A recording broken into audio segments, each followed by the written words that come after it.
Welcome back to the Fraction Report. I'm your host, George Fraction, bringing you the good news you can use for January 5th, 2023. I'm going to speak on something real quick that some of y'all may not be hip to and may not be paying attention to what's going on. And basically, this whole influx of illegal immigrants are being bussed all over the country. And for a large amount of them, and I'm just going to use Chicago as an example, they're being placed in quote unquote impoverished communities.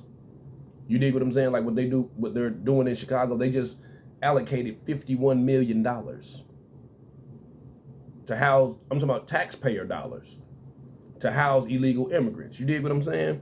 But yet when these people from these same communities and community activists and things of that nature lobby to get funds so that they can take care of their own community, they're denied these funds. We don't have the money. We don't have the money. And I'm going to give you another example, and you saw it for yourself.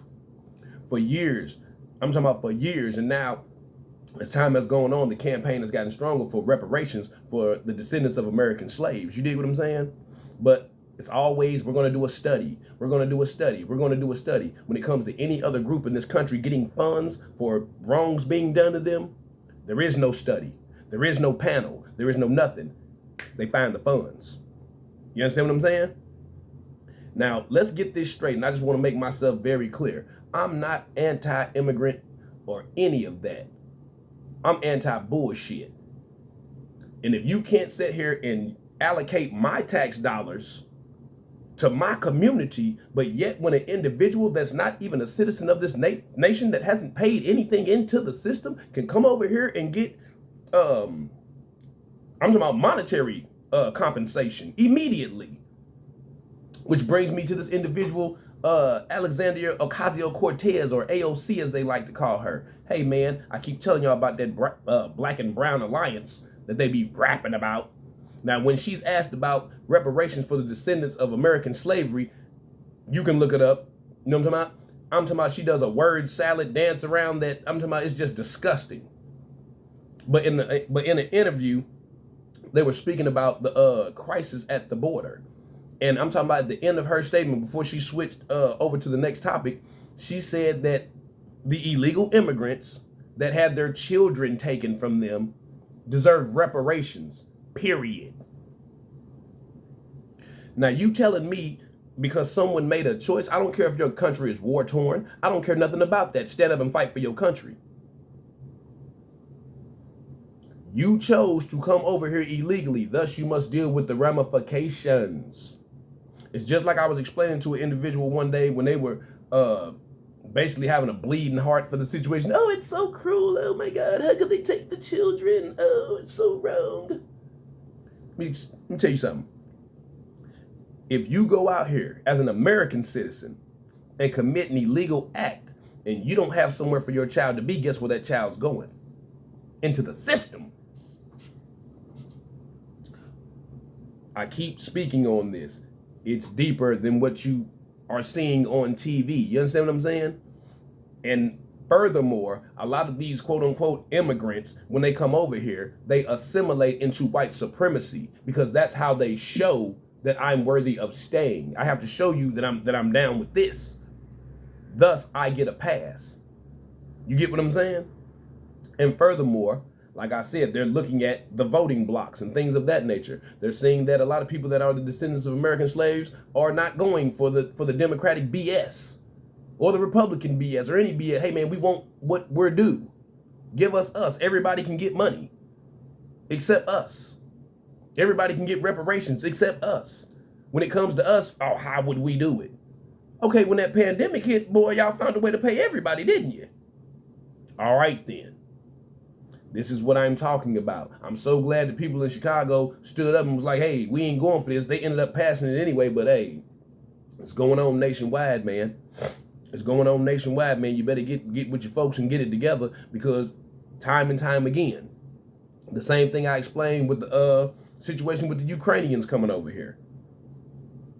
Man, I'm talking about if you signed up for the Peace Corps to go over there and help them and you look like this, they're telling you you will be called a nigger and a monkey.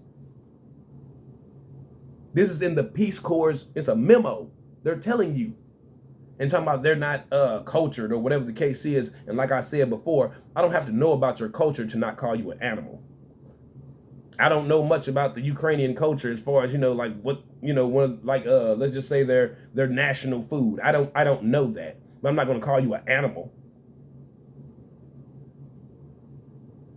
But again, they're allowing them to just come over here because their country's going through whatever. But guess what? Haiti had a whole earthquake, and the president got assassinated in Samoa. And when them folk tried to come over here, they was on horseback. Get your ass from over. It was on their ass. You understand me? So come on, man. Let's stop playing games. And again, if you can drum up $51 million for some people that ain't even supposed to be here, come on. But again, that's why we have to take power of the politics of our community, because that's what controls the economics of the community. You understand what I'm saying? We got to get up off this two-party system if we see the two parties ain't doing nothing for us. All the money that we spend on pay, whatever, you know what I'm saying? We can put this money together to fund a political party nationally. But again, it starts at the grassroots. It starts in every neighborhood. And then the representatives from those neighborhoods go on the state level. And then from the state level to the national level. However it can be done. Y'all seen the Tea Party do it. Well, if you were paying attention. Them folk came out of nowhere on your ass. But, hey, they put people in office. Because they put the funds behind them. And they put the resources behind them. And they got out there and, hey, worked their number. We can do the same. We need to do the same. Because you see what's going on. Everybody can get their piece of the pie except us, the ones who built this motherfucker. Y'all be cool, man. YouTube/The Fraction Report. Like I say, man, this thing been in construction. I got a lot of things going on, but situations like this, when I see things like this, man, they must be spoken on, because sadly enough, a lot of my people don't watch the news. And like I said, I've been throwing things up on my Facebook page. You can follow me on there. You know what I'm talking about? My government handle, George Fraction is public. You know what I'm talking about? So you can, like, share it, whatever you want to do. You know what I'm talking about? But again, the page is in, not the page, but the channel's in construction. You know what I'm talking about? But I appreciate everybody that tapped in. I apologize, you know what I'm talking about, for not being more consistent with these videos and things like that. But like I said before, I'm not making no dividends doing videos on the weekends. You know what I'm talking about? I'm not asking for no PayPals, no Cash Apps, no none of that. You know what I'm talking about? I'm just here to disseminate the information and give you what you need. You know what I'm talking about? Like I say, the good news you can use. You know what I'm talking about? So you can be out here, you know what I'm talking about? Be aware. Be aware is to be alive. But until next time, man, y'all be cool. Y'all be cool, man. Keep your head on the swivel. Keep your power tools on deck just in case you got to blow some trash off your yard. Y'all be cool.